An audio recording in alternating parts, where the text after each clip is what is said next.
Pak Hakim perlu diingatkan, Peggy Setiawan itu bukanlah geng motor. Ini sudah diakui oleh beberapa geng motor itu sendiri. Yang geng motor dan diakui oleh geng motor itu sendiri justru almarhum Eki, korban dalam kasus ini. Majikan orang tua Peggy, Sugianti Iriani, yang saat ini juga kuasa hukum Peggy Setiawan, pernah mengatakan bahwa Peggy memang punya motor, tapi motornya jelek dan sudah disita pula oleh Polres Cirebon 8 tahun yang lalu.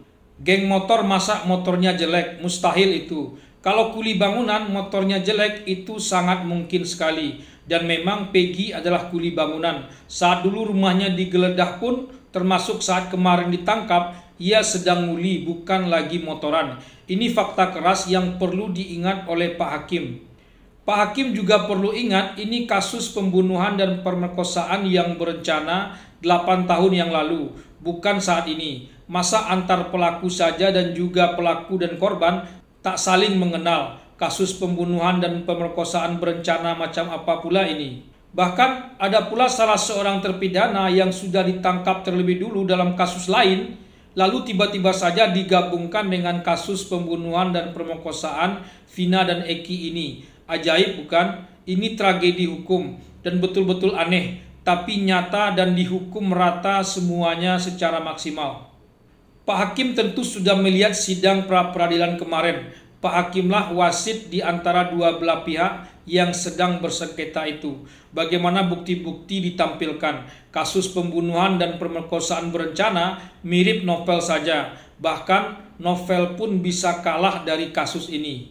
Ada hasil otopsi, hasil visum, tapi kaitan hasil otopsi dan visum ini terhadap pelaku hampir tak ada, nyaris terputus. Banyak mengandalkan kesaksian-kesaksian saja, kesaksian-kesaksian yang sebagian juga sudah dicabut pula. Kesaksian Pak RT misalnya yang mengatakan ia tak tahu terpidana itu menginap di rumahnya malam itu. Lalu dikaitkan langsung bahwa merekalah pembunuh dan pemerkosa. Bagaimana bisa? Sementara anak Pak RT yang juga bersama mereka malam itu lolos begitu saja. Sungguh aneh. Pak Hakim harus benar-benar hati-hati. Sebelumnya putusan hakim soal DPO, tentu DPO itu awalnya dari penyidik sempat direvisi bahwa 2 dari 3 orang DPO itu dianggap fiktif. Tapi saat persidangan pra-peradilan kemarin, 2 DPO itu dihidupkan kembali, seperti main-main saja.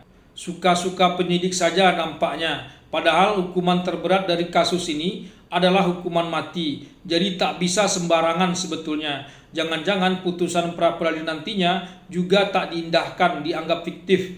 Ini kan bahaya. Padahal Pak Hakim sudah mengatakan bahwa putusan ini akan terbaik. Tak hanya terbaik buat kedua belah pihak, tapi juga terbaik buat Indonesia. Kadang bukan kebenaran yang akan menutupi kebohongan, tapi kebohongan yang lebih besarlah yang bisa menutupinya. Hal itu karena kebohongan sudah dianggap sebagai sesuatu yang wajar saja.